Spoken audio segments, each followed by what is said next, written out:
This is for the players.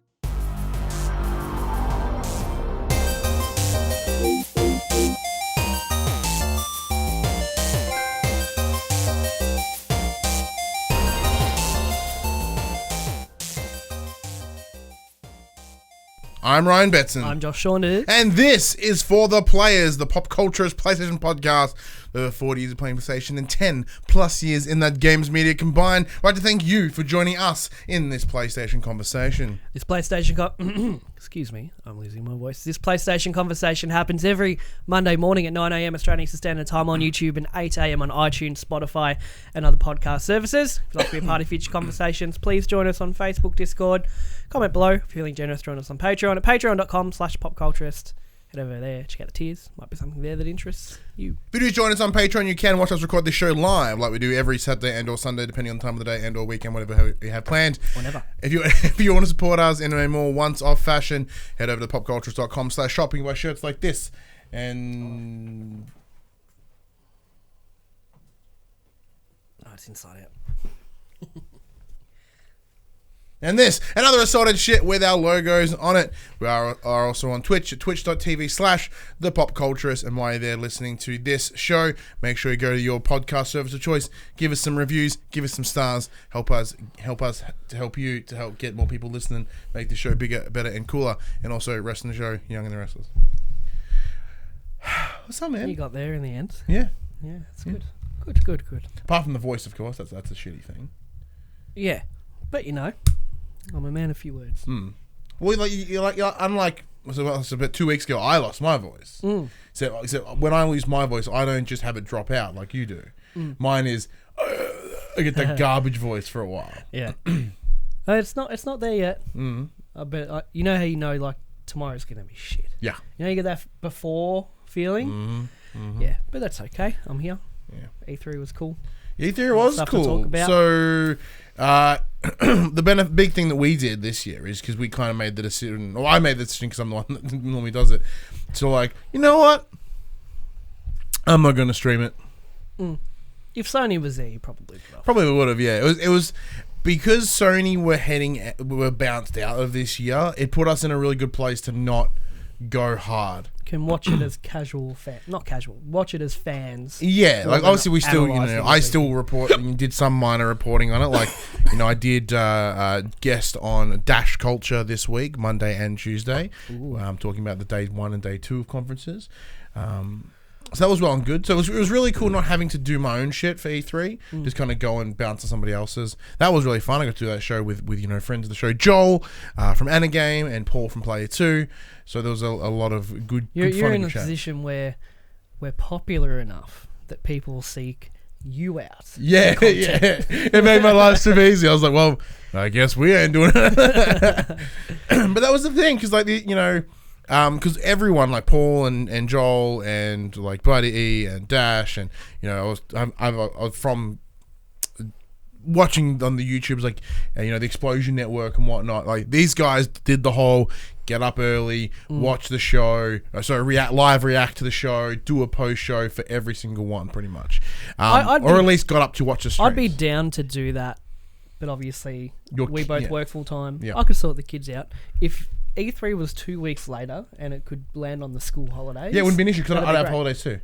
That'd be great. Excuse me. Alas. But yeah, like there is some fun in doing that, but it's also this weird line of. But you also have to be on. Yeah. For that whole time, and I don't know if I could do that. Yeah, it's tough. I could do it for like Sony. And be like, yeah. But by the time we like wind it all the way through to Square, and I just feel like.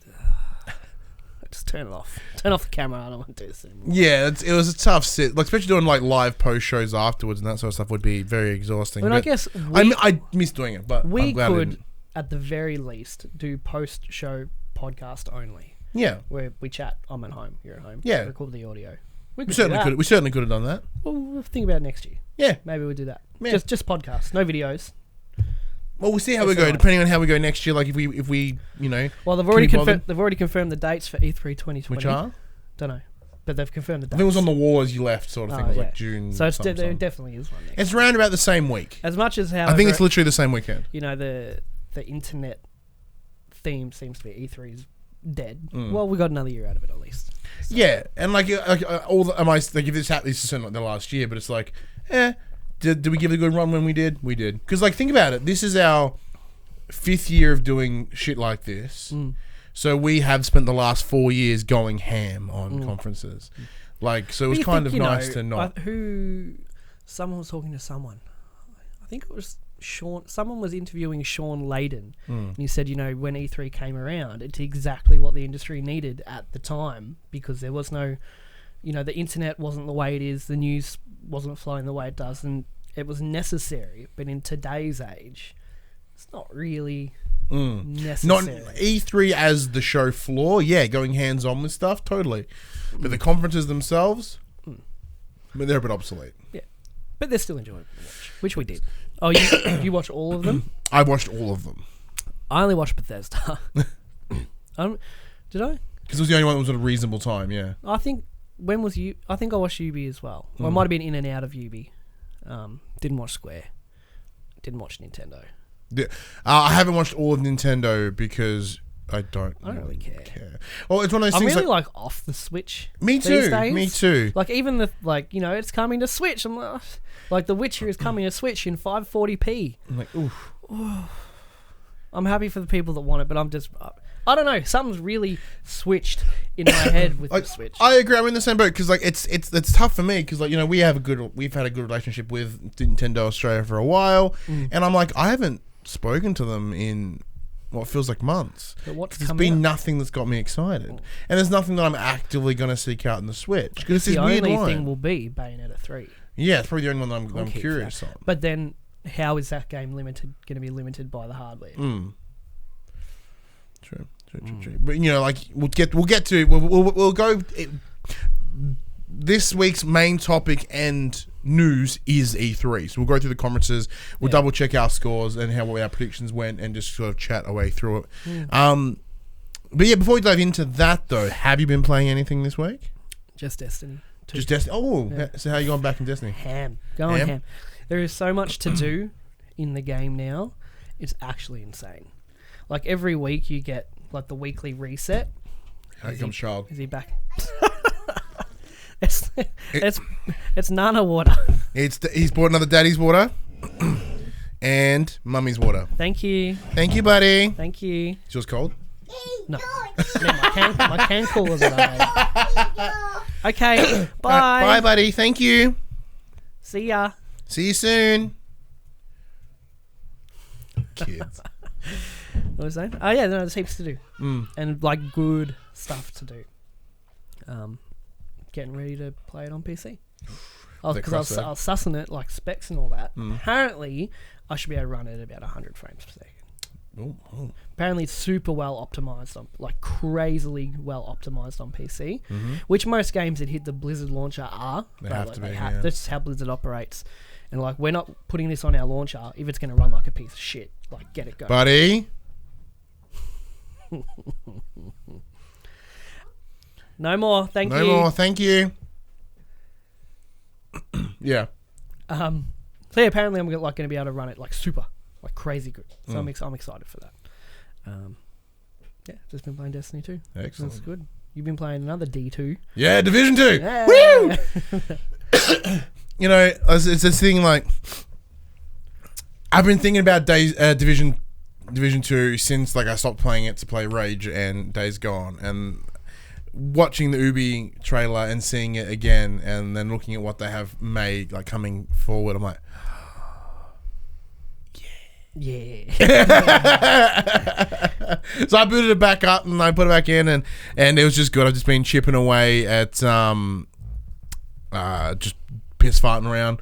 Like I said, as exactly the way I played it last time, it was just podcasts on, wandering around, doing my world tier 1 stuff.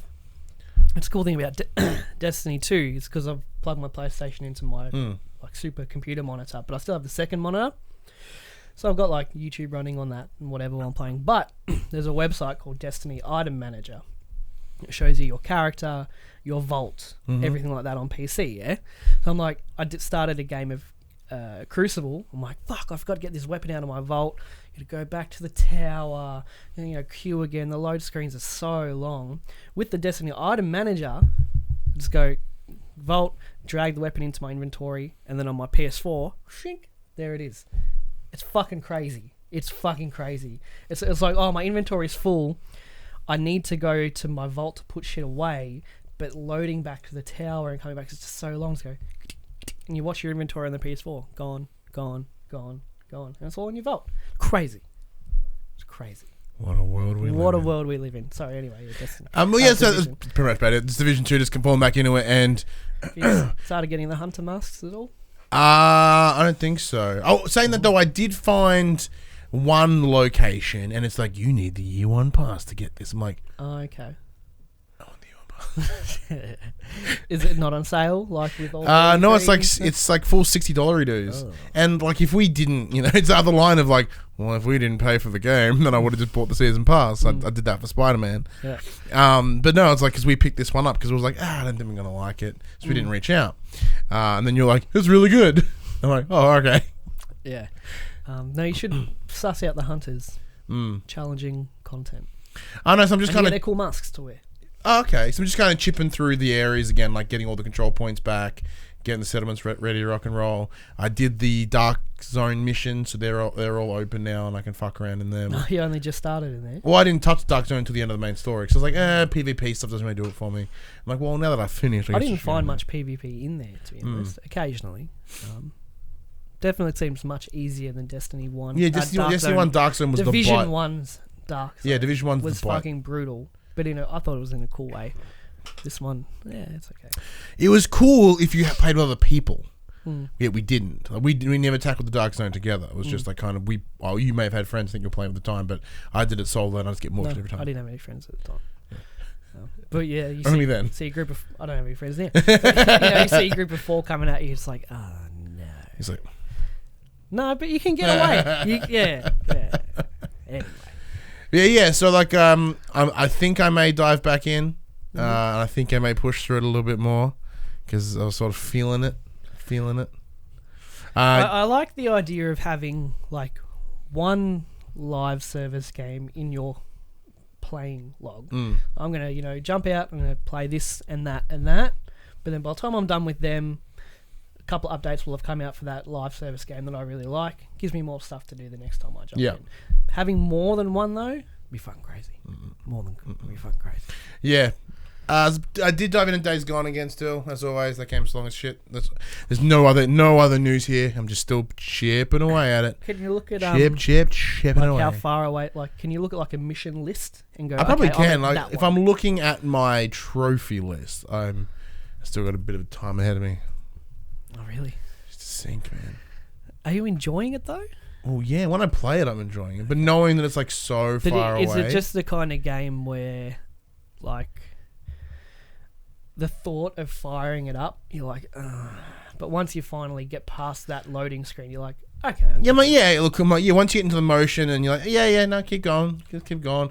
It's just going, oh, man, I'm going to have to pay so much attention when playing this. Like, the big joy about, Division is I can kind of check out and still do okay. Yeah. I get you. That's a big downside. But let's dive straight. Oh, no, this is you, I guess. Oh, that's it for the nothing, Ryan, as we have a chat to the players about E3 2019. As we inform the players about E3. So the way this will work is we'll go through each of the 5 conferences. That's Xbox, Ubisoft, Bethesda, Square Enix, Nintendo, not in that order. No. And we'll sort of have a quick glance over what was announced, sort of what we thought of what was announced, what we thought of the conference in general, and then we'll double check on our scores in terms of predictions, move on to the next one, and so on. So, next gen officially starts in April 2020. 2020, April? That's when they announced the Scarlet's coming out. Oh, no, they announced summer. That's, not our summer, you dork. It's like holiday season next year. I thought they said April. Nah. I thought they actually said April. Pretty sure it's holiday season next year. You got it open. Let's double check. Like, my understanding is, they closed the conference with coming holiday period 2020. Dun, dun, dun. No, it says holiday. So maybe because you didn't have Keanu Reeves yelling at you. You're breathtaking. Fuck that. That was awesome. It was cool at the time, but now it's like, I stopped. The internet ruins Stop everything. it. Stop it. The internet ruins Apparently everything. that guy is a bit of a dick. Yeah, I'm sure he was. He's like strongholding CDPR to like buy a $3,500 go-kart for a charity that he supports. And they did. Because it was so public, they couldn't be like, no. Yeah. Anyway. What a bot. Anyway, okay, well, next gen officially starts next year. Yeah, which is cool to know. Big downside to they did exactly what I predicted, which was they will show a video similar to. Actually, let's double check our predictions as we break. I through. said they will talk next gen. You did, so you got a point there. Let me go over here. Let me go to mine. A new Xbox will be announced, no date and no console shown. So that's a tick. Well done to both of us. I'll keep a very rudimentary tally of points. But yeah, so they essentially did what they did with Project Scorpio, as in like, hey, this people say it's really cool but not show anything. And all it's really made me do is go, man, PlayStation did the exact right decision about releasing it as an article to Wired. What do you mean? Because they released the exact same information for PS5 X amount of months ago in a Word document, and it was staggeringly more impressive than this video. Oh, no, I don't think so. If anything, all that, it's kind of just turned me off next gen. Like, I don't think I'm really ready to buy a $600 console. Australian prices. Yeah. But I don't know. I don't even feel like, it doesn't feel like to me we're at the end of the life cycle. Yeah, I know. For me, it doesn't feel that way. I disagree. What was showcased at this E3 really showed me that we're at the end. Personally, I'm pretty content with my PS4 because I did switch and get a Pro at one point. So that kind of felt like a new purchase. I'm thinking from a monetary standpoint. My kid's going to want one. Yeah. I'm going to want one, but I want to play with him. But I also really like PlayStation, but he plays on Xbox.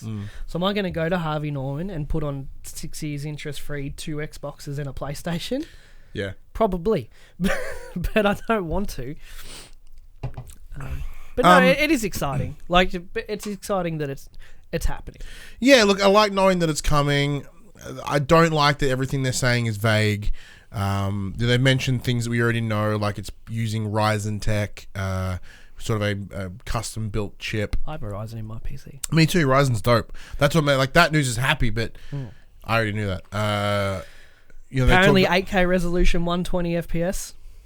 I don't think they are exclusive. They said it can do 8K and 120 frames per second. If you're playing Shovel Knight. Yeah, the game, like there will be no games that will do 8K and 120 at the same time. It'll be it's in 1080, 120, it's or in the 8 vague and, delivery of it that it makes it seem like very misleading. that it is. It makes no sense. PS5 claim they could do 8K as well, but I think that will be like the graphics power has that potential, but we're not going to see it. But you'll get 10 FPS. Yeah. It can do it, but don't do it. Give a little, take a little. Yeah, just go 4K 60s. Like that's how I interpret that. Where they're going, or 1080, 120, whatever the fuck. But obviously, E3 2020 will be the one where it's like, here's everything. Yeah, next year they will is. unleash. But do you think they'll wait till E3, or will they do like the PlayStation or previews Xbox? Beforehand? Or both, I suppose. PlayStation will do their first. My prediction here will do their first initial announce at like a destination a state of play at the end of the year. Okay. And then they'll follow up with like PSX. What'd I say? State of play. Oh, so I meant PSX. Oh.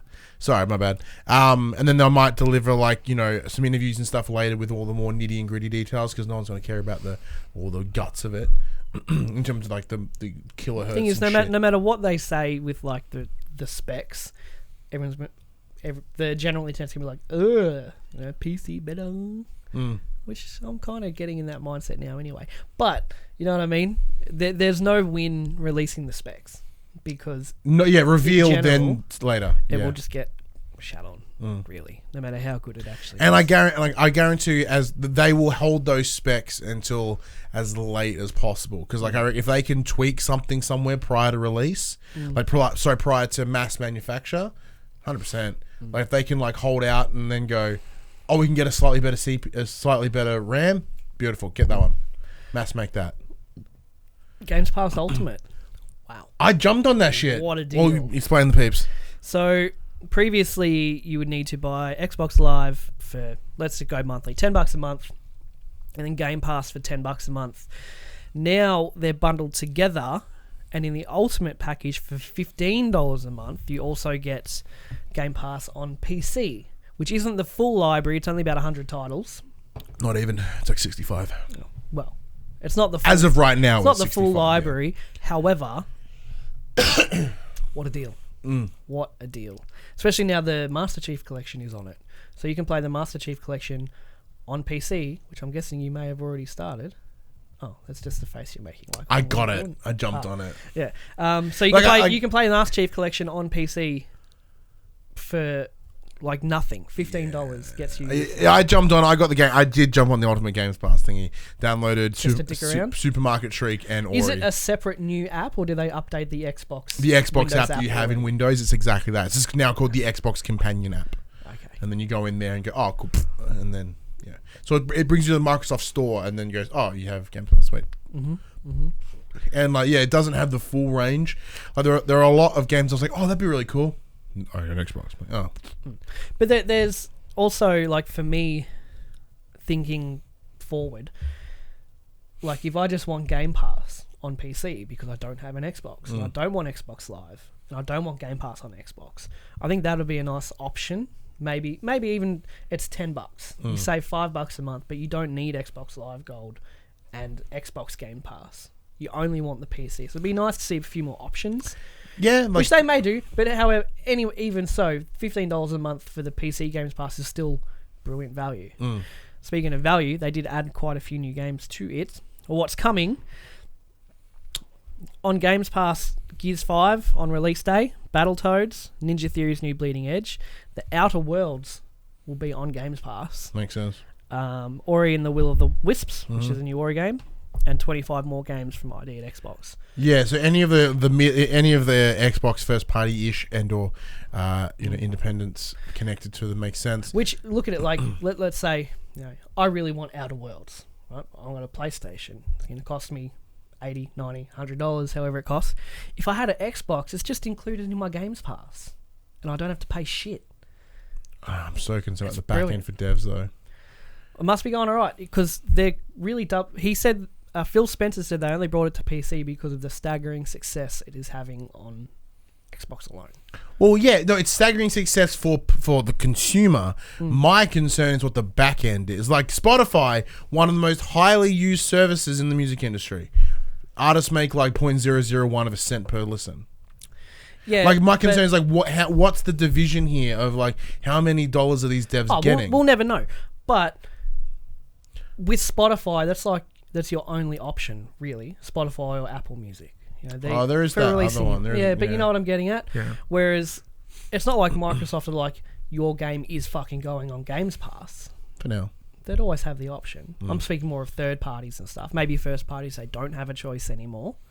But for third parties, like, no one's making anyone bring their games to it. I would assume. True. And I guess it's more of it like if I was a developer and you look at it and you go, well, I make, pennies on the dollar over here for Xbox Game Pass, but we, last game we only sold 12% of it on Xbox, and we did like 80% of it on PS4. Let's look at Fuck it, we might. Well, we're selling a PS4 like anyway. A physical disc, right?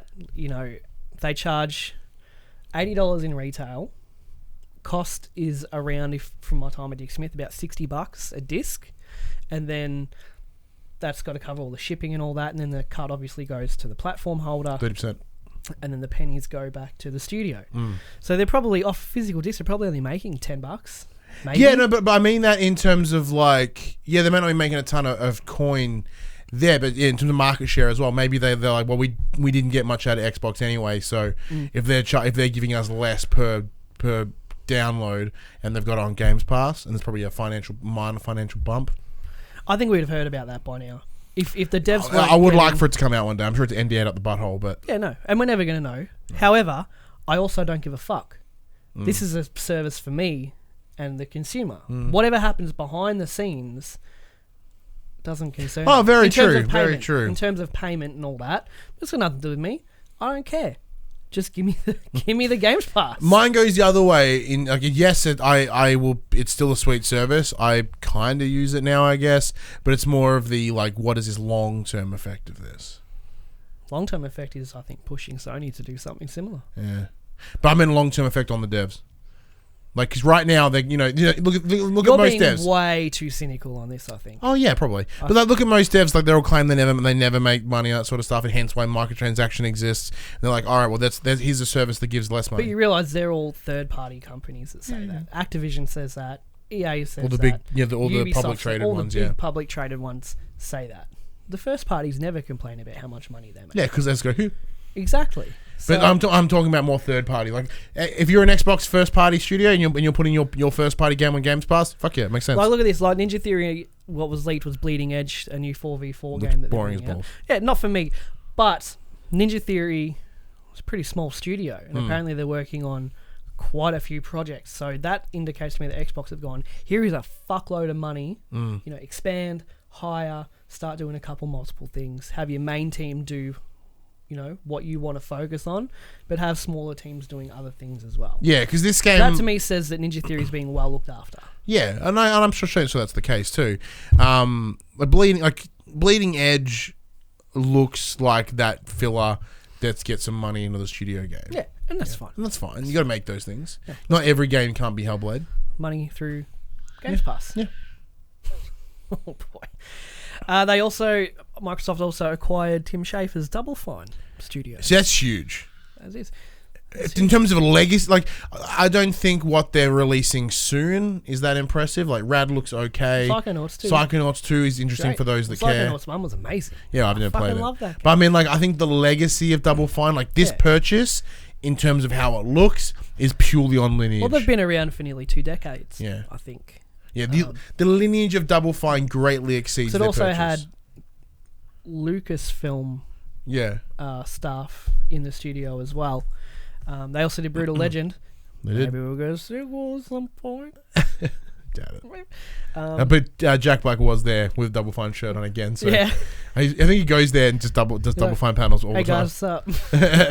Jablinski Games is doing well.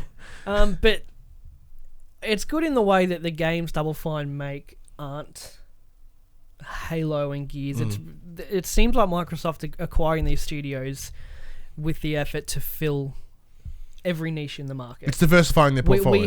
We have a studio that does this, a studio that does that. We've got our AAA ones and everything in between, and they're all quality studios. So they're expanding, and it's really good. Yeah, no, it's totally cool. It's in terms of diversifying what they make, because although there were some cool announcements here, I did leave this conference going, okay, there's going to make they still focusing primarily on Gears, Halo, and Forza. That's only because all these studios they purchased aren't able to talk about their new game yet. Come next year, that you will see the strength of their diverse background. Probably on next gen. Yeah, can't wait because it's out next. Very much. Xbox Cloud, xCloud. I like the idea of it. It doesn't really work here, but I really like the idea of it. But they've been talking about that for a while, a few years now. I think they've been mucking around with it, and I think now with the Stadia coming out, they're like, we got to kind of push this forward. Yeah, just to have the option. Well, there was that was one of the things that Project Scarlet was supposed to be. Like, there was rumored that it was like completely cloud service. It's not. It's not, thankfully. But the whole conference, to me, summarized for Xbox is we're more concerned about software and subscription sales more than hardware sales. The Games Pass on PC because they've had to. Yeah. So. Oh no! I'm not promising like that. Like it's certainly not a revolutionary decision. It's like, well, we're losing over here. Let's go where we're winning, and we're totally winning over here. Yeah, and that only benefits consumers. 100%. Having the Games Pass on PC and doing the possible cloud streaming or the xCloud and all that kind of stuff, they really are kind of hammering home, we want you to play our games anywhere. There was even an interview with Phil Spencer afterwards where he said, we were kind of talking about wanting to bring the Master Chief Collection to the PS4. Apparently that discussion actually happened. Yeah, that actually happened. Yeah. I didn't read much further than that, but That's a cool idea. But they're really like, we just want you to play everything everywhere. Unfortunately, the Game Pass on Switch thing didn't happen. Well, this is my point, right? So this is something that we talked about back in the day when Microsoft made that big announcement that you could cross-play with PC. And like I, as I said, to this day, I still believe that is not a point to be like, hey, because they pretty much own both platforms. And Games Pass to PC is kind of the same thing. A truly revolutionary in terms of what you're saying here, like we just want you to play our games. If they did announce Game Pass to Switch, that would be that would encapsulate that message. And maybe they're still trying. Maybe it's coming. We don't know, because it has been rumored. Yeah. Rumors are rumors, but they also don't really start from nothing. There's normally a little, I don't know, little spark that kind of gets it going. For funsies, I went to some random fucking YouTube channels to look at E3 predictions. Man, the amount of stuff that people just pull out of their butts. Like, even us ourselves, like, although we've been doing this a long time, like, all our learning, all our knowledge has come from, reading and getting involved and conversing with the right people and all this sort of stuff. So, like, it's not as if we've had direct hands-on expertise in Australia, because there is none. You know what I mean? So even our predictions come from a more learned place and more informed place. Like, people were just pulling shit from nowhere. Anyway, I still think it could happen. Oh, it totally could happen. The Games Pass on the Switch. I still think once again, informed opinions. Yeah, it totally could happen. I could totally see it happen with the Xbox of now. I could see it happening. And Phil Spencer he just seems like a cool guy who really kind of has his ear to the wall. Like, he sounds like he knows what people are asking for and what they want, and he's a great spokesperson for the company. I agree. Totally agree. Xbox Elite Wireless Controller Series 2. Looks cool. It looks exactly the same. Minor improvements with the controllers. Now has proper Bluetooth. You can tighten the analog sticks. You can tighten the tension of the analog sticks. That's a biggie. It's certainly a big improvement. I still want one, but I don't play Xbox enough, so it's not my time. Alex has one. My son. It's brilliant. It's a brilliant. It's a fucking exceptional controller. Amazing. It is. Like I said, after seeing that, I did pull out the Razer tournament Raiju Mathinga that we reviewed a while back, and like that, although it feels good, it doesn't feel as good as the Elite. But them continuing to iterate on it probably shows that it was selling pretty well. The initial, the Series 1 controller. Buddy. No more. Bye. No more. Bye-bye. Is there like a word that like trigger? He's like, oh, they want me. No. He's probably walked in the hallway and went, oh, Dad and Josh. Yeah, and then he's like, so it must be selling pretty well for them to keep iterating and making more. Both Buddy and Dash work in games retail, and they're like, we haven't stocked any in forever because when we do, they go. And I did see one guy actually who took the Xbox Elite controller, gutted it, and then put the DualShock 4 and wired all that up on the inside. Champion. I'm like, that's cool, man. He even changed the buttons around. We'll talk to Ethan. I was like, that's cool, man. You're an Xbox Elite controller, but it's your DualShock. Yeah. I'm like, that's cool, man. That's awesome. Yeah, very nice. Again, just more options for people. And that's on top. They announced over 60 games. Well, they showed over 60 games. They showed 60 games. They had Dying Light 2 there. Yeah, they brought out the Elden Ring. They showed that little Ring. trailer, which was the George Railroad Martin one. Gears 5 is out in September. Yeah, well, thankfully I didn't put Gears in my predictions. What I'm excited for, to be honest, is Minecraft Dungeons. Looks so good. Sick. It looks fucking awesome. And I would really, it's like Minecraft Diablo. I would really, it's coming to Game Pass as well. I would really, really like it if it was exclusive. They own. It's not. Are you sure? They've come out and said that it isn't. Have they? Yeah. I suppose that goes against them. We want you to play our games anywhere. Correct. Makes sense. But that also kind of bites them as well, I think. As hypocritical as that is for me to say. It's like, no, you want to play Minecraft? Your son wants to play Minecraft Dungeons? You need a fucking Xbox. We own that shit. Yeah. But, Speaking of, though, did you see I hate saying this, the very beautifully sexy Fortnite Xbox they announced like 2 weeks ago? No, I didn't It's see it. a brilliant PopC purple. Oh, is it? And Just a little bit of tweaking and you're like, yeah, that's it. Like, I went into EB Games, and because the guy behind the counter, Tony, like knows the shows, knows that sort of stuff. He's like, "It's a purple Xbox." Like, it's fucking purple Xbox. It's got a big F in the middle of it, but it's complete. It's just purple. It's is it? like it's just clean. And I looked down, I'm like, oh. And like, yeah, but I don't use my current Xbox. He's like, yeah, but it's purple. I'm like, fuck you. Trade the old Like, one you know in. my weakness. Stop selling me things. Star Wars Jedi Fallen Order. Yeah, I didn't man. think much of it. No. Apparently, at EA Play they showed a bigger, longer trailer that showed a lot more uncut gameplay. But like I'm That'd be watching, cool to I'm watch. watching it, what they showed, and it's like he's wall running. This Jedi could just jump up there, couldn't they?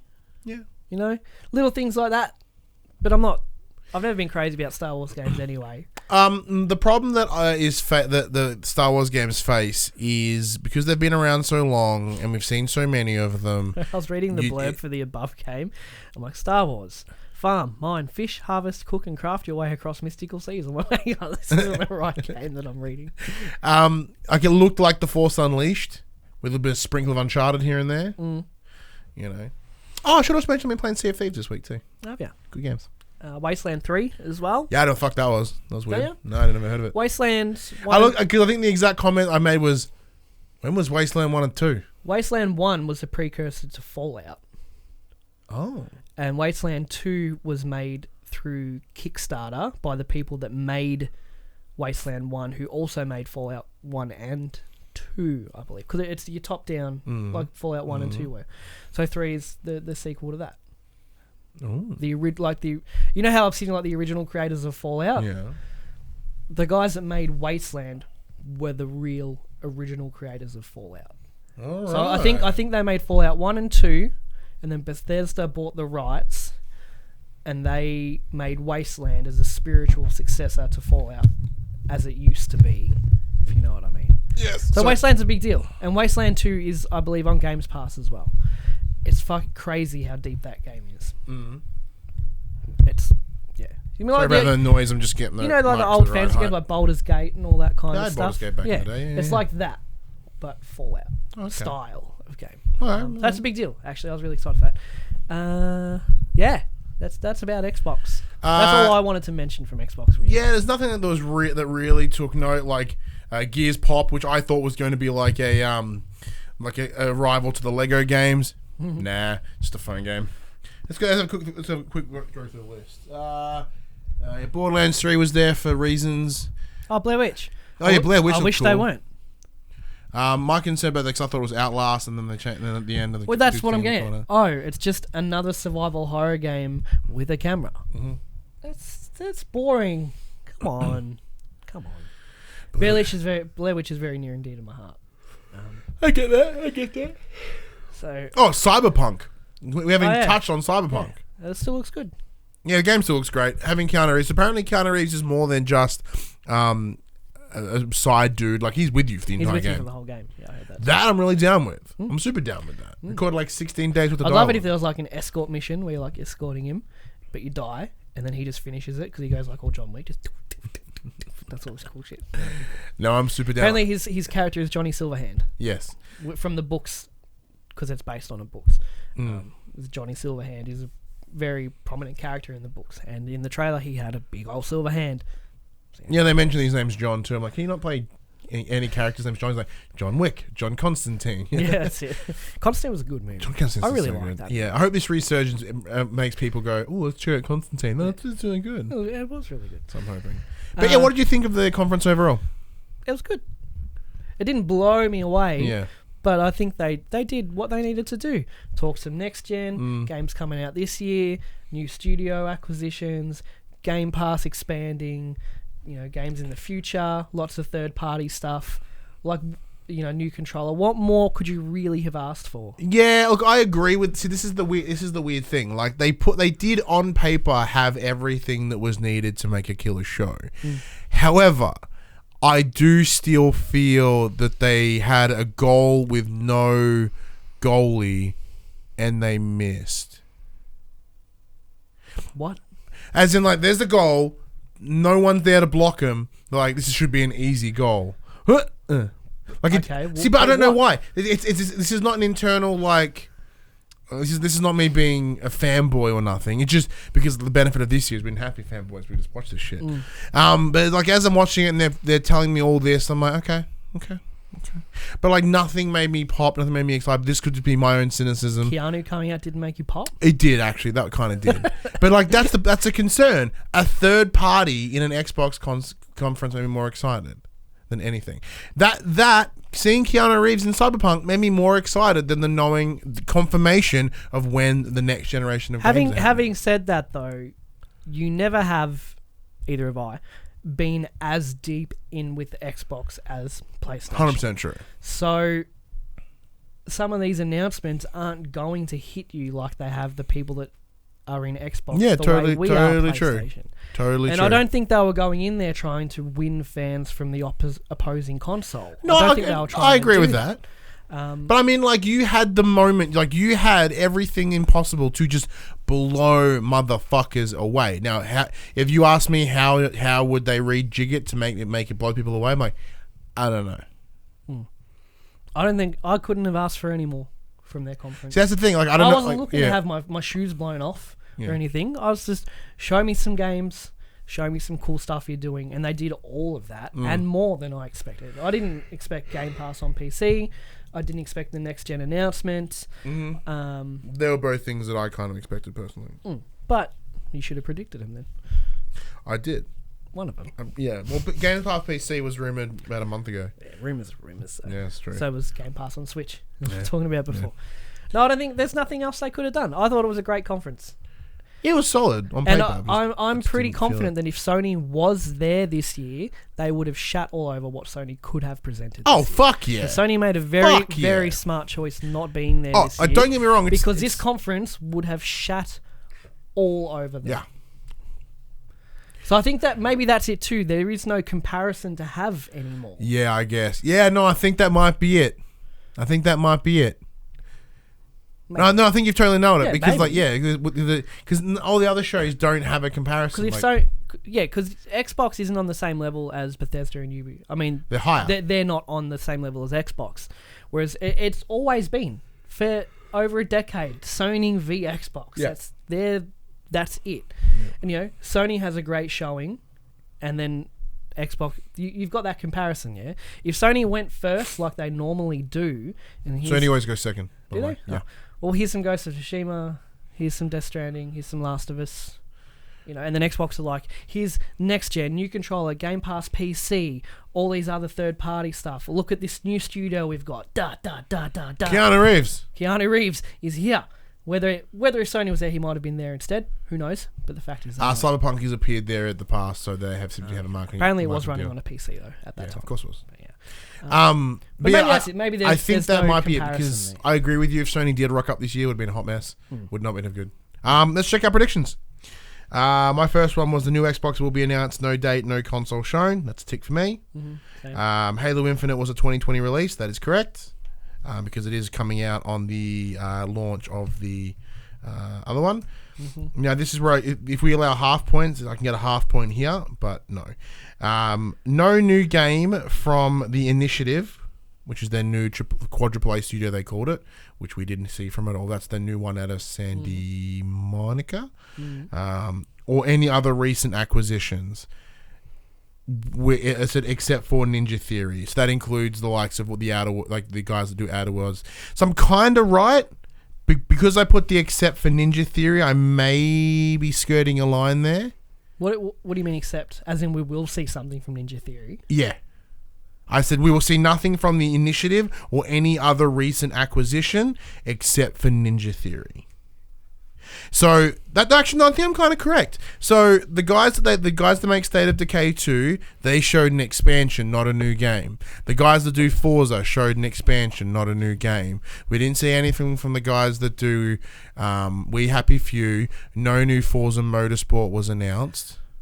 You could technically look at Double Fine Psychonauts 2. Newly acquired studio. It was announced prior to this conference. But it wasn't an Xbox exclusive then. Yeah, because it's not. I think I may have a point there. All right, I'll give it to you. Thank you. There. I said Dying Light 2 will be showcased at Correct. Microsoft conference, which it was. Looks okay. Big one, yep. I also said we'll show 2 games from their new acquired studios. Bleeding Edge and Psychonauts 2. You kind of get a point. I kind of yeah, I don't because Psychonauts 2 isn't exclusive, but yeah, I'll give it to you. Thanks. I'll give it to you. Well done. We both clean sweeped Xbox. Woo, well done. Next up, Bethesda. This was weird. This was a fucking weird show, eh? It was fine. Yeah. But it was weird. Don't you mean it was... Woo! That guy was paid a lot of money. Was it a shill? Oh, yeah, he paid. a shill. Apparently, they interviewed him. He's like, I didn't get paid nothing. I'm like, bullshit, bro. I immediately said in my predictions that Todd won't be there. He was. Yeah, I was actually really surprised. I don't know what it is about him, but he does have this aura. What the fuck is coming off this? Yeah.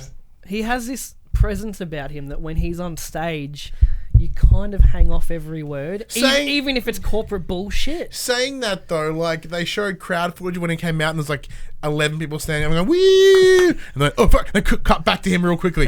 Didn't show the crowd again. No, I'm not talking about crowd reaction to him. I'm talking about just watching him. Yeah, he is endearing. Yeah. But so is Pete Hines. Pete Hines seems to know his shit. He's just seems like he cares. He's been at Bethesda for like 2 decades. What did I have for Bethesda? I got nothing from Bethesda. One. What was that? Well, we'll run through it and then we'll go from there. All right, Elder Scrolls Blades coming to Nintendo Switch. Cool phone games on the Switch. Shit mobile game. I tried it. But it's not good. No good. No, a lot of waiting. A lot of transactions. They really doubled down on mobile games. Mm-hmm. This is not the place to show mobile games. Fallout 76 getting a lot of updates, and it looks pretty dope. Yeah, it made me go and update it. Like I didn't uninstall, but made me go, maybe I should update it because like you and I both really enjoyed Fallout 76. I had I got my money's worth from that. Yeah, game. Like twice over. I put in like 70 something hours. Yeah. I really enjoyed it. And like, although the battle royale they announced doesn't entirely do it for me. The other expansion does. It sounds the battle royale mode sounds a bit different though, in the way that they did say you would be like crafting and you quickly like build up your house, like Fortnite, I suppose. Yeah. But you gotta. It sounds like it's not a 15-minute match; that it is like an hour marathon. I love the idea. The whole story behind it is that you are fighting to be the overseer of Vault 51 or whatever it is. It's cool. Genius idea. I like that. Yeah. Genius is a bit much, but it was a good idea. But the other one called Wastelanders and another free update. NPCs are coming back. Yeah, full dialogue trees. This is the thing. Like everyone's like, it makes total sense. Like, because the idea is you were the first people out of the vault. The vault's been open for a while. Yeah. There's been other people than you coming into this world, and I can see from a story point in terms of Fallout kayfabe, it totally fits. They're telling a long game story. Yeah. You're the first out of the vault. People are now in year 2. People are coming back, and that's just going to evolve over time. Yeah, and all free. Be free. All free. Tango's new game. Yeah. Tokyo. Ghostwire Tokyo. Yeah. That looks cool. Yeah. The presentation was great though. Yeah, that girl was awesome. She can like win a crowd over very. Yeah, very. I've seen so many like fan art of my favorite moments of E3, and it's just Keanu Reeves and her just like drawing. She's like, huh! Keanu's like, huh! Just like cool fan art and all that. She really won people over, and I think that will probably help the game more than anything. Like, what was this game again? And, you YouTube it, and there's I really liked her. I liked her. Yeah, maybe I'll suss it out. In the game, you meet spirits. Some of it dangerous. Some of so it these are the guys that did Evil Within. Yes. So Resident Evil peeps. It's not going to be the survival horror that Evil Within was. It's like Thanos. It's like clicking, people disappear. A little bit more action oriented. Well, not action, but you're more involved than just running and fucking hiding. Yeah. Commander Keen Mobile.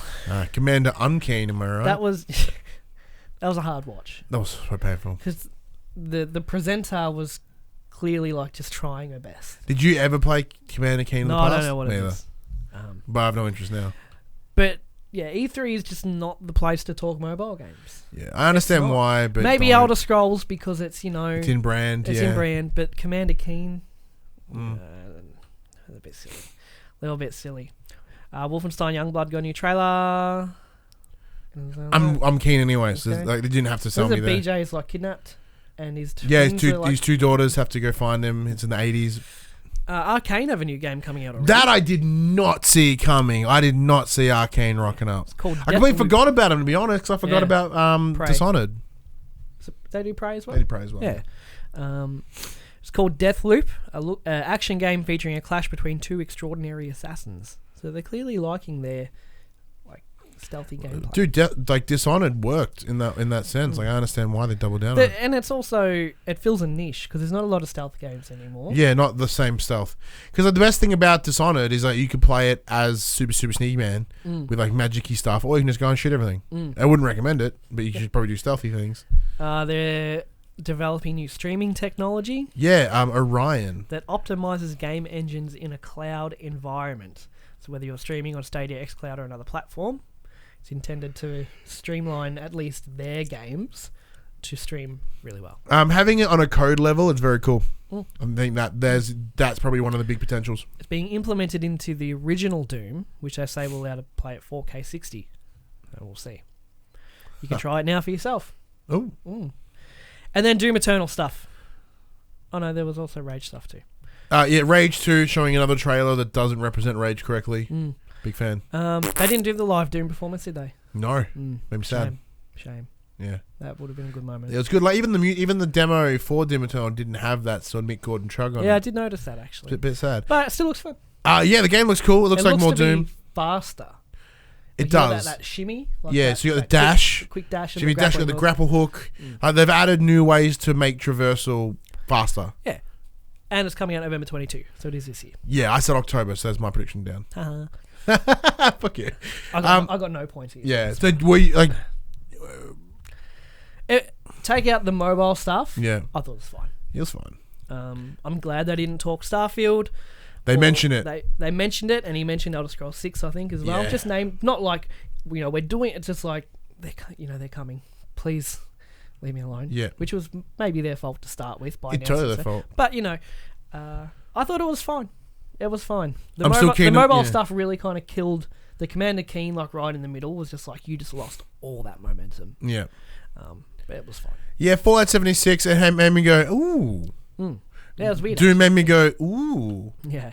But overall, kind of not brilliant, not as horrible as everyone thought. As So everyone's how many been points saying, did you get but for it's fine. Bethesda? My predictions were a Fallout 76 roadmap. So They already had a roadmap out. Well, like talking about the roadmap. So I guess that's the next two DLCs. Possibly acknowledging that they may have fucked up. That was within the same process. So that's still just one there. Because they were like, oh, I'm surprised you guys are even here. Like, haha. And then even the trailer was like, I'm surprised you came back. Doom Eternal release date October 2019. Not even a mention of Starfield or Elder Scrolls 6. Because they said it in that sentence. All right. So you went ahead. Let's talk Ubi. Fuck yes! Watch Dogs Legion will be out March 6, 2020. Yeah. So the whole thing with this is that you can play as any NPC. Within reason, yes. Within reason. I did see a video clip of them playing as an old lady. It's Helen? fucking hilarious. Oh, dude. She's like, and then she like falls over him because she's old and stuff. No, trying to like vault over the pole. Everyone vaults over. She's like, yeah. dude, Hilarious. when I jump on this game, because I will, because I'm gonna get out of the way. I thought Ubisoft was the best conference overall, and I'll explain why as we go through. But like, I want a team of just grannies. I want 24 grannies, 24 Helens, 24 Helens or variants of Helens, like Helen, Maud, and Beryl, and like Pearl and Bethany. Ivy. Yeah, that's my plan. So apparently, it's not quite as simple as you can just be anyone you want. You do have to build up your reputation as dead set because they have to be open to putting the head thing in their ear. So although you may see everyone around you, in time you can be everyone, but not initially. you build your way there. Which I think that's probably a better way to go about it.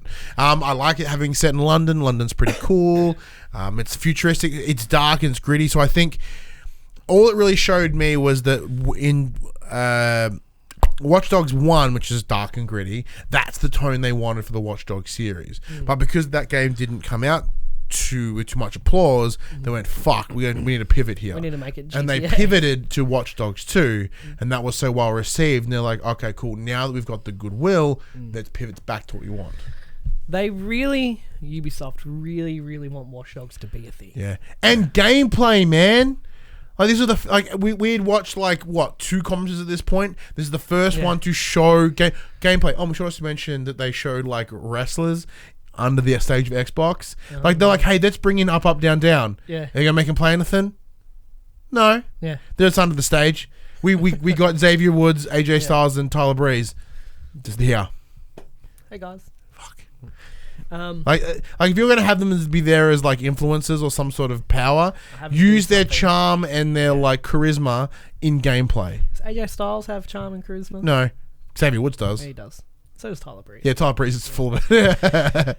But yeah, so like having a first actual 25 minutes total too long, I think. Watch Dogs coverage. It did feel a little long in the tooth, but knowing that it was gameplay made me very happy. Yeah. I'm just kind of amazed that Ubisoft is still pouring money into it, into the franchise, because they really want it to be that like staple game. All it's really showing is Ubisoft is doing the long game, and they have done. That's what they've been doing for ages. Yeah, we see For Honor here again, so we see For Honor still getting like that game came out fucking 3 years ago. Siege is still getting some love, which is cool. Wildlands getting a sequel, but the sequel's coming. Ubisoft, they're really like in it for the long haul, and they're willing to put money where their mouth is and trying to get it there. And I really appreciate that. Big fan. A teaser for a new game called Gods and Monsters. Okay. Yeah, it's okay. That was one that sort of finished the show. Roller Champions. And it was called Roller Champions. Well done. Yeah. It looks cool. It looks cool. Yeah. Basic. But apparently it's playable. I think Max is playing it. Oh, is it? Oh. But Rocket League looks basic. Yeah. And it's anything but. So I'm excited to play it. It looks fun. I'm not in any big rush to play it, but it looked fine. I'll pick it up when it comes out on release day. I'm not like frothing at the mouth. I like the idea of it. I like your competitor. I still jump into Rocket League every now and then just to play a couple games. So maybe that can be one of those. Rainbow Six Quarantine. Looks sick. Looks it was mostly just a sort of proof of concept. Yeah. No, there's no real info on it at all. Except there seems to be zombies. And Alex, my son, watched the trailer. He's like, "Oh, that's blah and blah from Siege," because he knows. He That's plays cool. Siege all the time. So apparently, the operators you see in the trailer are Siege operators. So whether it's pushing, I don't know. But Alex like, "Oh, that's so and so and so and so." So I think it's the same side of the different side of the same coin. So you've got the coin, and on one side you've got your PVE, which will be the 3 player work together Rainbow Six Quarantine, and your PvP on the other side is Rainbow Six Siege. Probably.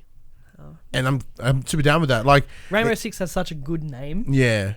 Just in general. Because anyone that sort of has like, I don't want to play Siege because I'm not really good at PvP. Bam, there it is. And maybe when you get used to it in quarantine, you'll be like, oh, maybe I can try. Yeah. Dig it. Just Dance is still going, and it's still on the Wii. The Wii part is brilliant. Yeah. Absolutely brilliant. There hasn't been one that hasn't been on the Wii. Yeah. I guess I've seen on the internet everyone's poo-pooed the dancing. Nah. It was fun. It was awesome. It was fun. Like it was that nice palate cleanser. Yeah. Because like granted I like that, skip it but I like that song. That song's but dope. It's also again like mobile games, it's not really the right crowd. No, but I also think they've owned it at this point. Like a couple of years ago when we were like because we've come to accept it. It's come to a moment of okay. I was hoping they were gonna own their stupid voiceover gameplay. They didn't do it. No, they didn't do any of that. Unfortunately, new Tom Clancy mobile game.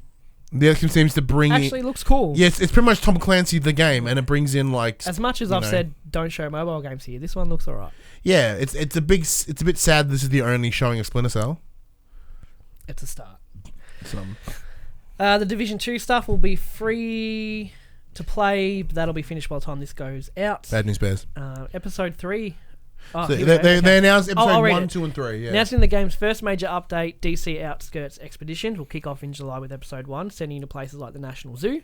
Episode 2 in spring will send you into the Pentagon. Episode 3 will send you back to New York in early 2020. I'm going to have to get it back in, I think. Yeah, you have to go on PS4. Yeah, I might have to. Yeah. I got heaps of games on Xbox I want to trade in. So maybe I'll get them. Well, once again, EB Games... I can't play that and Destiny. Yeah, true. But EB Games got that sale on right now, dude. If you take those games, you can get that statue that you wanted. No. That would... No. Shut up. But no, it's made me really excited. It's like going back to New York is a really cool idea. And the Pentagon is a fucking brilliant idea, because I think there's some lore somewhere in the game that talks about the idea that like that not all of the Pentagon has been broken back into at this point. So there's a lot of stuff in there that's worth getting to. High-tech weaponry. Like DARPA. You think that the zoo will fight like gorillas and shit? I hope so. Lions and stuff? I can't wait. That'd be pretty cool. Yeah. Assassin's Creed was getting a story Odyssey is getting a story creator mode. Yeah, so if the game didn't feel bloated enough as it is, they've now made it possible for everyone to make missions. To buy, because you could buy Odyssey now for probably like $30. Not even, yeah. There is so much content in that game. You won't find better value for money. Odyssey was fantastic. Unquestionably, yeah. I fucking loved Odyssey, and I haven't finished an Assassin's Creed game ever. Odyssey was great. It's cool to see them, because then there's no Assassin's Creed this year, so they're kind of just little bits to kind of give me some. Keep it on everyone's tongue. Assassin's Creed's still around. I'm open with the Symphony as well. Yeah. For Honor has a new limited time event. Still supporting that game, Adventure man. Time is crossing with Brawlhalla. Yeah. I love that. Brawlhalla's amazing, and so is Adventure Time. I love Adventure Time. Speaking of amazing television, Rob McElhenney from Always Sunny in Philadelphia came out, because I was watching this at work and I heard the dun dun dun dun dun. I'm like, wait, is that Always Sunny? We get an Always Sunny game. I didn't know what was happening. Oh, I didn't know who he was. I didn't know the music. I had a great time. I had an absolutely great time. If you want an actual pop, that was my actual pop moment. I got out of my chair. Ubisoft is your favorite conference. Yeah, just because it was part of it. Well, no, because we'll get to the end and I'll explain. But that caught my interest because I'm a big Always Sunny fan, so it worked out really well for me. John Bernthal came out to talk about Breakpoint. Breakpoint, yeah. It's Breakpoint, isn't it? Yeah, with the dog. With his dog. Yeah, this is how invested they are in the Watch Dogs franchise. They literally made us Watch Dog. I think Keanu had the same dog out with him. He didn't have a dog. He did. No, he had no dog. Did. Maybe in interviews, but not on stage. Oh, maybe in interviews. Yeah. I'm pretty sure he was playing with John Bernthal's dog at some stage. It's John Wick. He has to. It's a video clip of Keanu playing with puppies. Yeah. He's like, oh, the puppies! And they're jumping. He's like, you're sugar and sunshine. So pure. So there was a reasoning he brought the puppy out, yeah? Well, apparently John Bernthal's part of a group trying to destigmatize pit bulls. So he brought his out on stage in front of thousands of people to show that they're cool. He was a good boy. He was a very good boy. Or girl. Not sure. Very good doggy. Anyway, on talking about like Todd Howard having a commanding presence, yeah, John Bernthal has it. He has just this, when he's speaking, you shut your mouth and you listen to what he's saying. But he was there kind of in character as well. Yeah. You will come and fight me and my elite team of... And I was like, this is dope. This is dope. He's so into it. Yeah. He's obviously so into the role he's playing in this game. And you can really feel it. Some Breakpoint looks awesome. I'm so keen for Breakpoint. I'm so keen. Because the problem I had with Wildlands was it's very, very big. So is a Breakpoint map. But Wildlands just felt like actually getting new guns and all that was just really slow and like they're only like one spot on the map. You want that assault rifle, you go all the way over there. I hope they just have more moment to moment gameplay. Agreed. In Breakpoint, which I think they will. There's a beta for it on September 5th. I will be emailing people. But I really liked how he was there. I liked how he spoke. I liked how he was in character. It was great. And definitely better than if they did do one of those gameplay presentations with the voiceovers. As much as I would have loved to be like, yeah, he does good. I really, really like him. He's a cool dude. So what do you think? It's like celebrity cameo E3 this year. Yeah, it was a little bit, yeah. So overall, what do you think of Ubi? WWE stuff. You had the WWE guys. Keanu, John Bernthal, Always Sunny guy. Everyone's here. All the peeps. Everyone's here. Not, unless you're the new Pokemon unless you're Bethesda, game. Unless you're the new Pokemon game. Where there's not all the Pokemon there. Dun, dun, dun. Fucking they're getting reamed so hard. Yeah, we'll get to Nintendo, but no, Ubisoft was great. Yeah, brilliant. I thought, the Watch Dogs gameplay I thought was a bit too long, and I understand the reasoning for the Just Dance stuff, but I'm just like, just fuck off. Show me something that I want to see. But no, it was very good. Very, very strong, I think. And them showing their dedication to their existing franchise. Still they had Odyssey there, Siege, For Honor. You know, they're still pushing this stuff, and it's very, very good. It was the most consistent in all the showings. And I say that in terms of delivery because it's kind of like you know what we have. Here's what we have. For me, they're like the king of live service, really. Yeah, kind of. Yeah. Like for me, it's the strongest because it's the one I gave just purely analytically. The percentage of games that I gave a shit about were higher here. Yeah. I care about Breakpoint. It looks fucking dope. Watch Dogs looks dope. You know, like Quarantine looks dope. Rob McElhenney, he's dope. Looks dope. He looks dope. He's buff as shit. Like I love it. Yeah, in the carry's like you gotta remember, this is the guy that 2 seasons of Always Sunny ago gained 50 pounds just cause. So like because that trailer seems very Silicon Valley-esque. I love Silicon Valley. Big up. Division 2, it got me so excited that I'm back playing it again. Like percentage-wise, it was just more things that got me personally excited. Like Xbox, I sat there a lot of the time going, okay, that's cool, I guess. I can see the appeal of that. I can see the appeal of that. But here I was like hanging on every word. But not in like a squeal. The only squeal was Rob McElhenney. Everything else was me just absorbing. How'd you go for points? Let's have a look. My first prediction was no release date for Beyond Good and Evil. 1. Some Ninty UB crossover, maybe Rabbids 2. That's a big zilch. And number 3, the Punisher will turn up for Ghost Recon because I couldn't remember his name, so that's 2. Debatable. I can remember his name. That's not my fucking problem, is it? What you got? Well, I only had 2 predictions for Ubisoft, remember? Oh, yeah, that's right. No, you did. You predicted the 3rd. You pumped a 3rd. Oh, if I did, I didn't write it down. We'll have to clarify with Jess. Jess, if you're listening. I had the live gameplay for Ghost Recon and the Roller Champions reveal. Yeah, yeah. All right, Square Enix. The new Avengers game is a thing. May 15th, 2020. That game looks rough. So initially they showed the trailer and was like, these character designs are awful. And apparently the director said, we've taken your feedback, we're going to look in, we'll muck around with it. And then a couple of days ago, they're like, no, they're staying how they are. Yeah. I think I have an explanation as to why people don't like it. The problem here is they've used the Avengers that we've come to know and love. Oh, yeah. However, absolutely. For licensing reasons, obviously, they can't use the faces of the people that we know. So we're getting this janky likeness, and it's like, that is uncomfortable. You know what that's called? That's called the uncanny valley. Because we're expecting it to look like this, doesn't look like it's. There's a line there that makes us uncomfortable. I said the same thing to the guy I work with. I said, it's because we picture the Avengers to look like the movies. Yeah.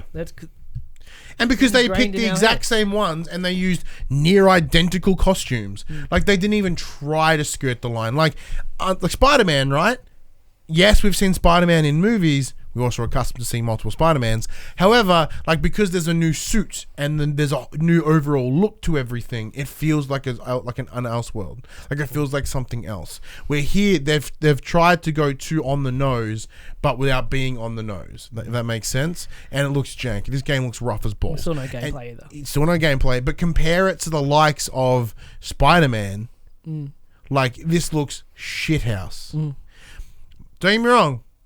I was excited for this game until I saw it. I wasn't. I looked at this entire fucking conference. It was nothing but like shit that I can't stand, and nor do I understand.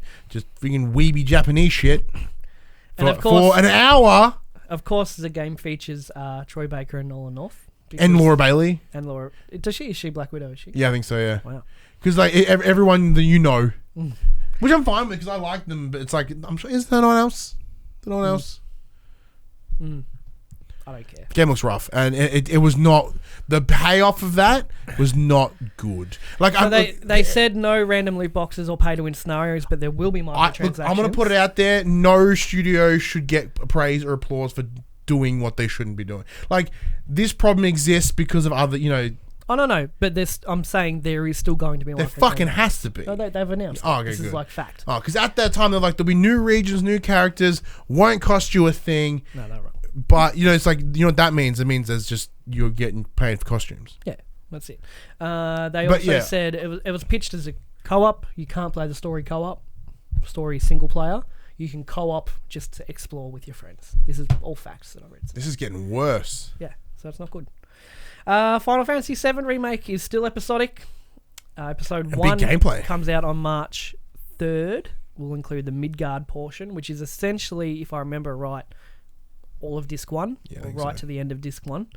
Because if Final Fantasy VII was 3 discs, so I'm going to imagine each disc is going to be one game here, which is bullshit, for starters,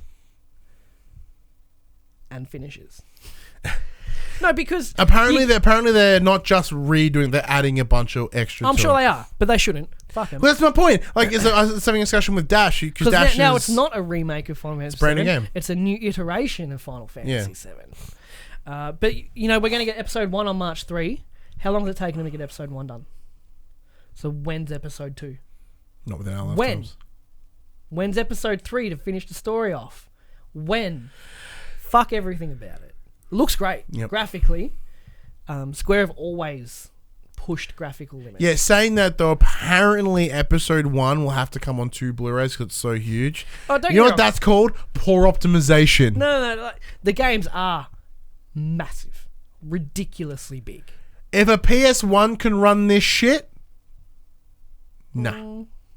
I guess it can be visually more impressive. PS1 disc like, was 700 megabytes, right? Yeah, exactly. Blu-ray disc is 50 gig. 50. I'm okay with that.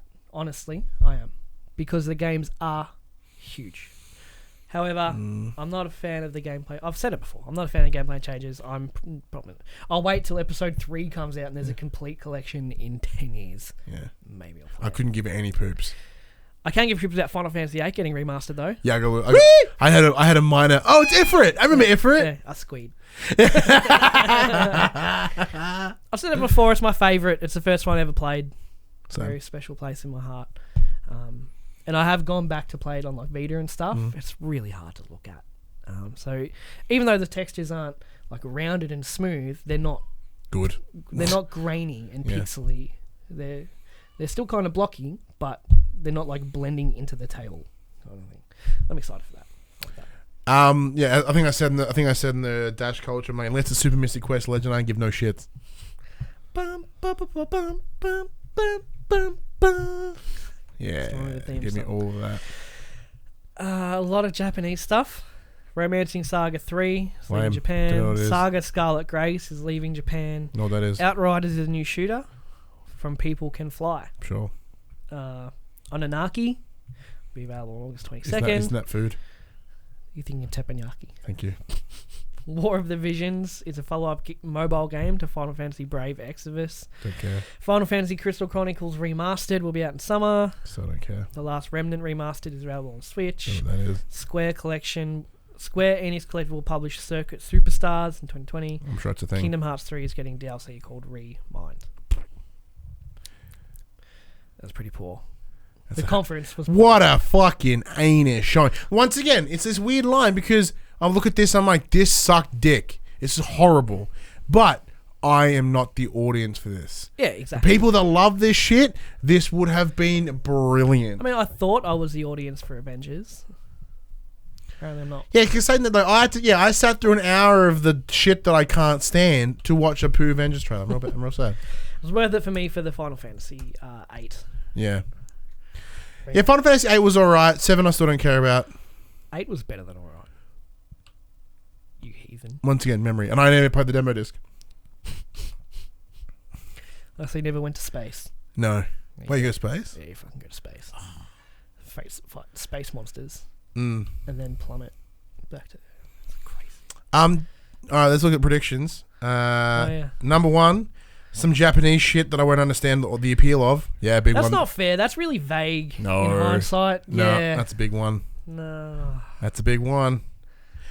That's so But vague. you said yourself, like, I don't know what that is. Yeah, but I didn't put it as a prediction, did I? Yeah. Because of course at Square Enix is going to be Japanese shit I don't care about. Of course. Yeah, it's my one freebie. It's like saying I change my jocks every day. Do you though? What was your next one? Give myself 0. What was your first one? Oh, we're going to me first. So, Avengers will be shown. That's correct. No release date and or window. I did get a release date. Then that's a big no. And my other one was no Final Fantasy at all. Lol. So, big old one. I had Avengers stuff and Final Fantasy stuff. That's vague. No, I don't care. You can have it. I don't care either. The Nintendo last one. That's not enough information. There's way more stuff happening than that. I watched the start of it. I didn't watch any of it. So this is more about I guess, somewhat initial thoughts. Cause I'm keen for Animal Crossing. Yeah, they that's announced. good. I like Yeah. Animal Crossing. Played it in the past. Why is it so hard for someone just to write up a good summary of Nintendo? All right, here's their 2019 lineup for Nintendo: Super Mario Maker 2, No.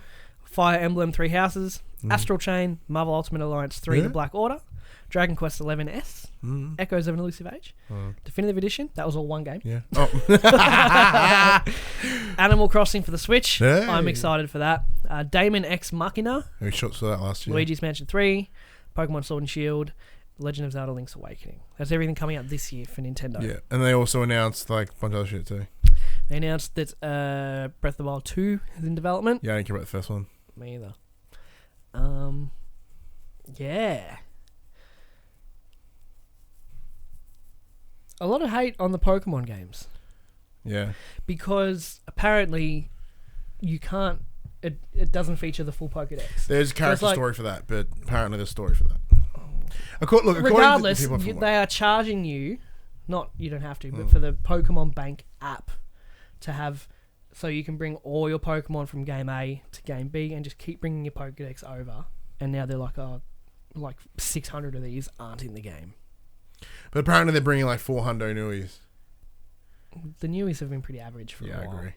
So this is the thing. The thing with Pokemon for me is that they've gotten too cute in design. Very nice and round, smooth edges. Whereas back in the day, not Pokemon Red and Blue because they looked like nightmare fuel. I loved it. The sprites. Loved it. But the further on Game Boy iterations, the pixel sprites were perfect.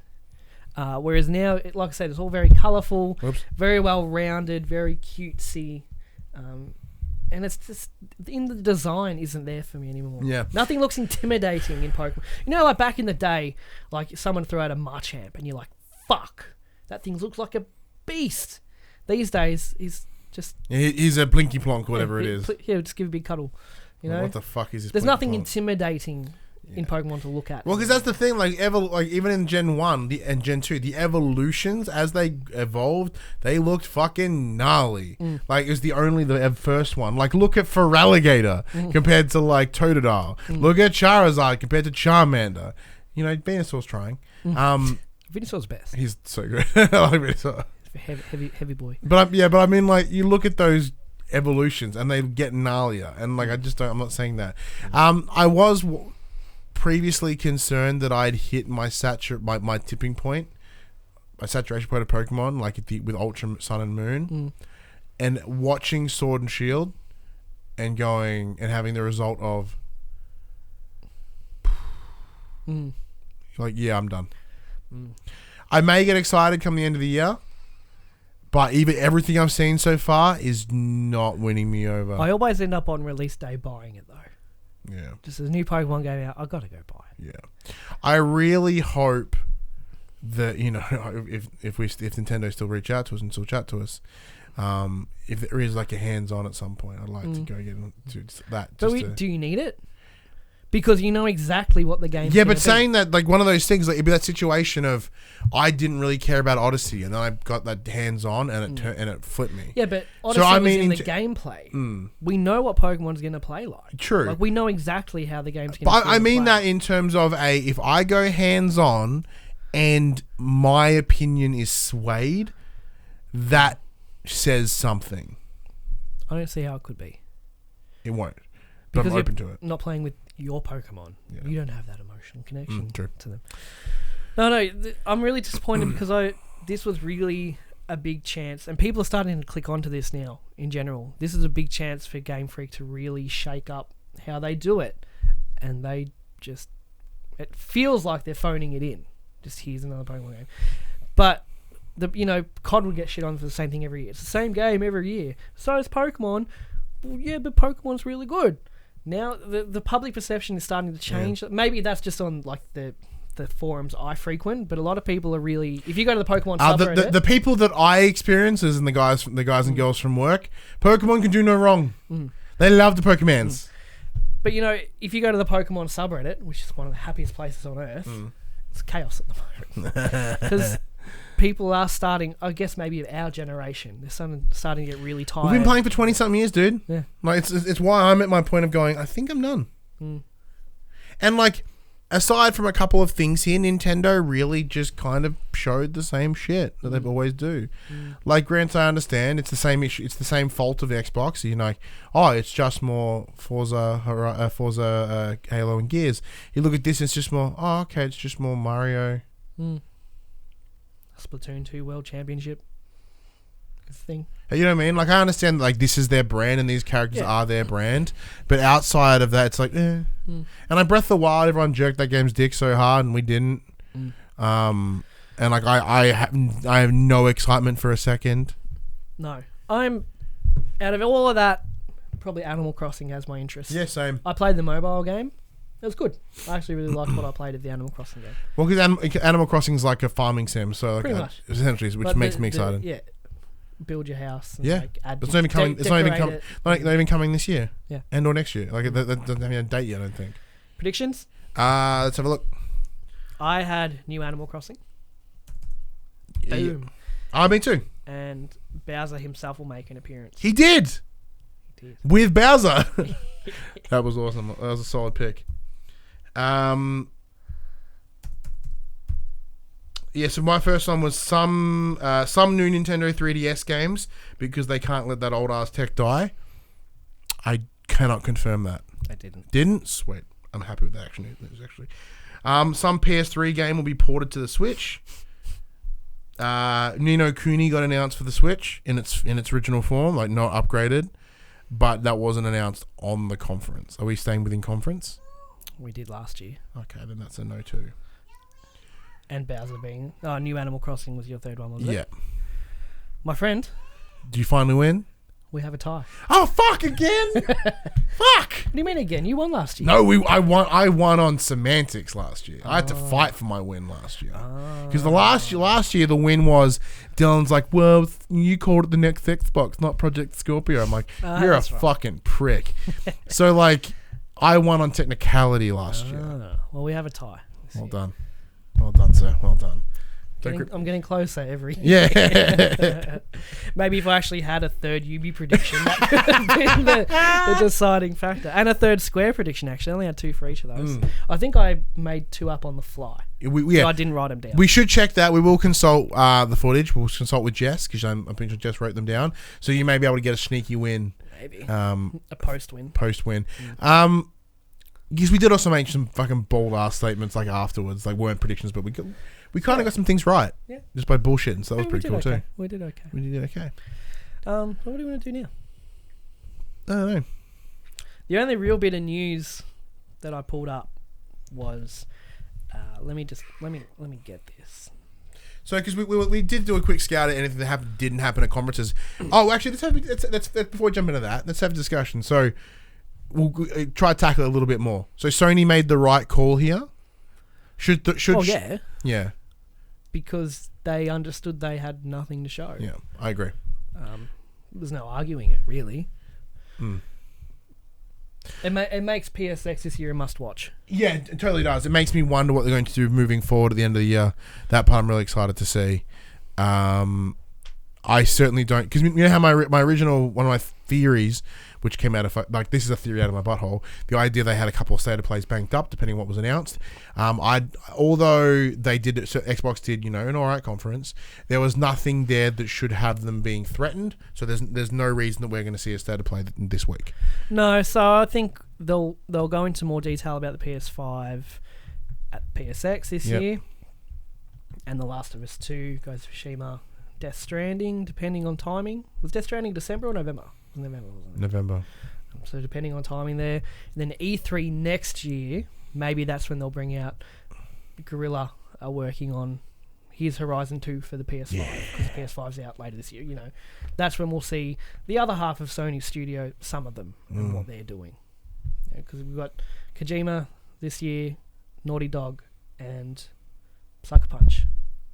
So then we got Tsushima will be coming next year, but no, as will Last of Us. They're the three studios where we know. The ones left. Yes, they're the ones on the left. Yes. Yeah, and then on the other side, there's Guerrilla. Santa Monica. I don't think we'll see anything from Santa Monica for a while, but I think Guerrillas should be about ready to show something. Man. That'll be E3 next year, I'd say. But this year's PSX will be his PS5 Here stuff. It is. Bush. And his Look at this fucking thing. Last of Us and Look at Ghost it. of Tsushima. Yeah. Touch it. Suck it. Touch it. Blah, blah, blah. Yeah. E3 was fine this year. Yeah. It was fun. It was. I think I've got it in me now to never ever watch a Square conference. Yeah, I've come to that thing Again. Yeah, I mean, I didn't watch this year. I'm not going to waste my time next year and watch it. Ubi's become a must-watch, I think. Yeah, it has. Bethesda touch and go, and you just watch Microsoft by default. See, the tough thing is, Xbox will watch because it's where the cool shit happens. The third-party stuff's very cool. Ubi, the games I care for. Bethesda, I love Bethesda games. Or at least I think I do. So, it's a conference that's considered a must-watch for me as well. But Square's got nothing for me, and I'm actually kind of impressed that Ubi was my place this year. They always come a close second other years, or at least they make top 3 every year. 3 out of 5, not bad. Yeah, 3 out of 5. Because Xbox maybe kind of come in there at some point, but I really think Xbox, without that comparison to PlayStation, as you point out, I think that's the reason why they kind of felt lackluster to me. It's a real big shame because it's oddly, I thought by them announcing Scarlet, it would get me hyped for next gen, and I don't feel nothing. Maybe because you're not going to buy a Scarlet. Yeah, that could be a personal depression thing. Who knows?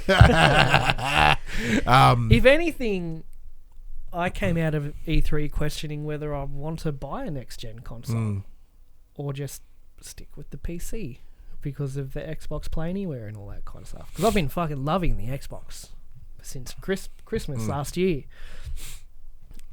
Is The Last of Us 2... Oh, well, that's going to be PS4 anyway. So it goes to Tsushima. I was really excited for that. Is Horizon 2 enough to make me want a PS5? I don't think so. Not yet, anyway. Not yet. God of War, probably. That'll probably be the one to make me go, okay, now it's time to So you may not get a PS5 at launch. maybe not. Yeah. I don't know. It's hard to say. It's really hard to say where I sit with next gen at the moment. There's no point buying an Xbox for me because I can just play it on the PC because I fixed up my PC and it's running beautifully and it does all the stuff. Very, very happy with it. And then when it comes to Sony, wait till the first party comes out that I really want. I can play the third parties on the computer. Yeah. Maybe, or I'll just get swept up in the hype and be there at midnight launch. Yeah. It's too early to tell. See, it's one of those things that regardless, I'm buying a PS5. That's unquestionable. Yeah. But if I don't own a current gen PlayStation, do I have a right to sit in this chair? Yeah, I'd say so. Talking PlayStation? You don't even have one. It's and that says something. Oh. But you know what I mean? Even in the same way that shows that we watch, listen to, like PS I Love You back in the day, and now Cons Sacred Symbols. He didn't jump on a Pro straight away because he thought it wasn't worth it. He still doesn't have one, does he? No, he does now because in time he understood. But it's one of those things that says something. By them not when we went to jump on it, these people that are it, and I think same could unless Guerrilla Sony are like PlayStation 5 is out holiday 2020 for argument's sake, a month before or after Xbox, whatever they're gonna do, and they're like fucking Killzone launch title first in line. Killzone would do it for me actually. Yeah. I really miss that series a lot. Yeah, that'd do it. Yeah, we have a date for that. There's one bit of news that you had a bit of date for, yeah? What? Oh, there's one bit of news. Why did I copy and paste that whole thing? Ali's actress from The Last of Us 2, Ashley Johnson, appeared on the to almost confirm the launch month in a Between the Sheets interview on the Critical Role channel. Asked about the release date, she responds, "I think it's coming out in Feb," and then shut herself up. Keep an eye out, ladies and gentlemen. September 2020. Yeah, not Feb. Not February. I got top selling games. Yeah, we'll run through them. My toe. Keep in mind the Days of Play sale is running hot. Days of Play? It is Days of Play. Number 10, Detroit Become Human. Number 9, Mortal Kombat 11. Number 8, The Uncharted Collection. Number 7, The Last of Us. Number 6, Fallout 76. Number 5, GTA 5. Number 4, God of War. Number 3, Black Ops 4. Number 2, Days Gone. Number 1, Spider-Man. Makes sense. Spider-Man ship his balls right now. All first party stuff. 5 of the 10 games are... Makes sense because the other one's on sale. I think you can get The Last of Us for and the Uncharted Collection for $12, yeah. 12, $15. Yeah, it's pretty bright. It's pretty bright. Amazing. If you want to buy that. Do we want to do the drop? Yeah, so this is the time we talk about games that are coming out this week, because if you weren't super stoked, if you got that whole rush from E3, you're like, I want to spend my dollary dues now. Here's some games that are coming out this week. PlayStation games for June 18th, 2019. Another Sight extended PS4 digital. The short version. Bloodstained Ritual of the Night PS4 digital and retail. I was keen for that, but now I'm not really. I'm going to wait for reviews and stuff to come through. Who's that coming through? I wouldn't have a clue. I have to look. Read the description. Independent, I think, because it's Kickstarter. Okay, I have to see.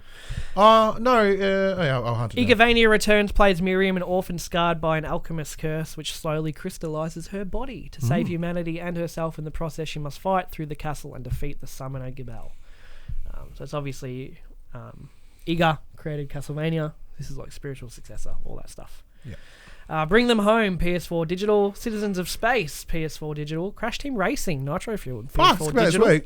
Woo, buying that bad boy. PS4 digital on the 20th and retail on the day after. Whether that counts for Australia, I don't know. Crystal Crisis, PS4 digital. Read the description for Crash. Don't be bored. Everyone knows what this game is. Crash is back in the driver's seat. Get ready to go fur throttle with Crash Team Racing Nitro Fueled. Yes, I'm glad I made you read it. It's the authentic CTR experience plus a whole lot more, now fully remastered and revived up to the max. The stakes are high, the competition is fierce. It's the CTR you love, now kicked into the highest gear. See, I'm going to have to buy this one because Activision have never given us... they've given us beta codes for stuff, which is very cool, thank you. But we've yet to have a review request fulfilled, so... I'm not buying it. I don't get the hype. I'll buy it. I mean, I played it when I was a kid. It was fun. Yeah. I had no inclination It's to more play of it curiosity for me, personally. Crystal Crisis, PS4 digital, and I was disappointed with the Insane Trilogy as well. So, it played weird. It just didn't feel right. Siberian, the time-traveling warrior, PS4, PS Vita, digital cross-buy.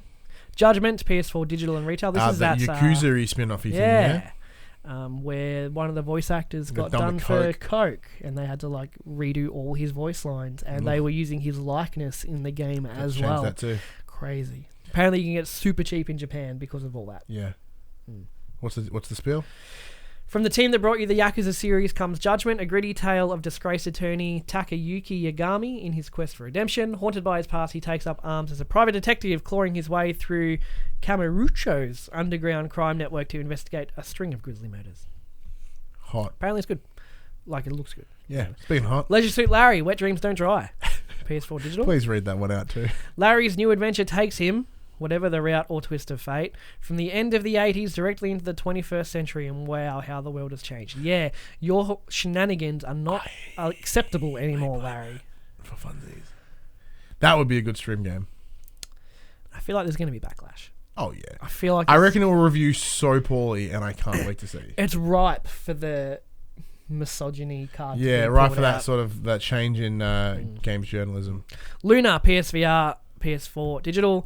Mars Alive, PSVR digital. Mini Mech Mayhem, PSVR digital. Project Lux, PSVR digital. It's a lot of PSVR games. Slumball, PSVR digital. Slumball Millionaire. Underworld Ascendant, PS4 digital. Is that Underworld as in Underworld? No.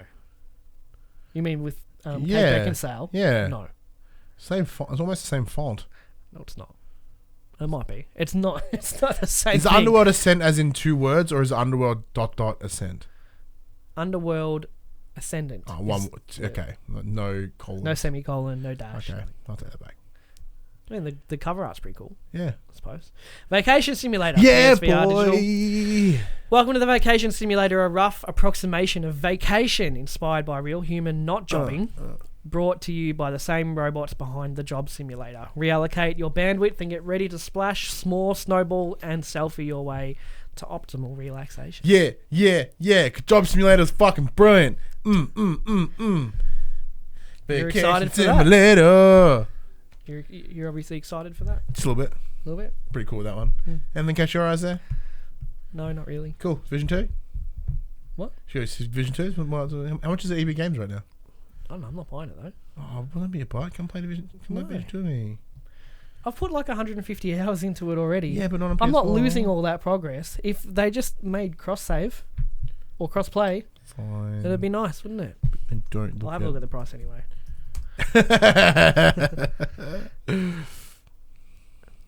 $24.97 to $129.95. That's the full version, isn't it? The Washington edition. God, EB Games website is just trash. Yeah, I It hate is it. just I can't stand bad. it. Here we go. $68. 128 for the statues, Bruce. 57. Oh no, that's for PC. $68. Nah, I Get wouldn't. real. That's not a sale price. That's regular price at JB Hi-Fi. What's JB Hi-Fi got it for? $69. Yeah, I wouldn't tell you to get it for $68. Thanks. I wouldn't do it anyway. Because fuck you. That's it. Mm-hmm. That PlayStation conversation happened on Monday morning at 9 a.m. Australian Standard Time on YouTube and 8 a.m. on iTunes, Spotify, and other podcast services. If you'd like to be a part of future conversations, please join us on Facebook, Discord, comment below. If you're feeling generous, join us on Patreon at patreon.com/PopCulturists. Head over there, check out the tiers. Might be something there that interests you. If you want to if you happen to support us on Patreon, you can watch us record this show live. Whenever we do it on the weekends, it does vary. We do try. We should probably be more vocal about it because we do discuss it in advance. We do book times, but I just don't tell anyone. Yeah, we do. So I might have to do that in the future. If you want to support PopCulturists in a more, once-off fashion, head over to popculturists.com/shop. We can buy shirts like this and the other one and other assorted shit with our logos on it, including this brand new one that says wrestling is better than the things you like. Pretentious, much? We are also on Twitch at twitch.tv/thepopculturists. I imagine this week we'll either be playing Vacation Simulator Or Leisure Suit Larry. or Leisure Suit Larry, or maybe even Crash, depending on how I go. Because like last week I played, this week I played Division 2 because I had nothing else to play because it was E3 week, nothing of note really jumped out at me. But I got 3 to pick from this week. Wow. Big. You got big 3 weeks. party. Well, we can space it out. Well, because then the week after I've got Stomping Grounds to have What's that? 2K19 predict.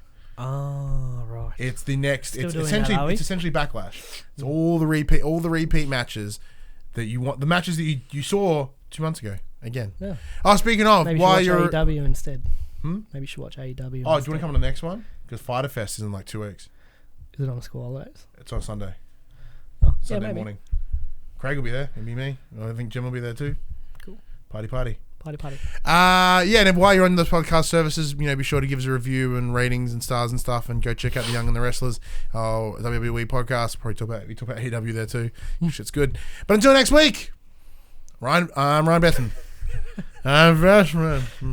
I'm Josh Saunders. Are you sure? Because I wasn't sure. I'm pretty sure. And that was For the Players.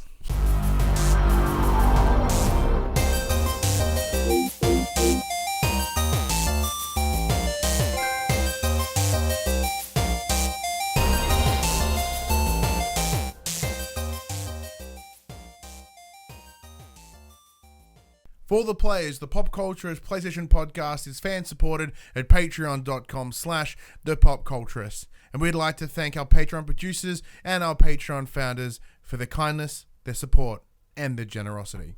Our Patreon founders: Alpha Ferret, Craig O'Flaherty, David Chataway, Jesse Stevenson, and Jacob Garner. And our Patreon producers: Damien Holdies, Hakim NPC, Lee Wintershoven, Paul James, Pure Mongrel, and Sean Levitt.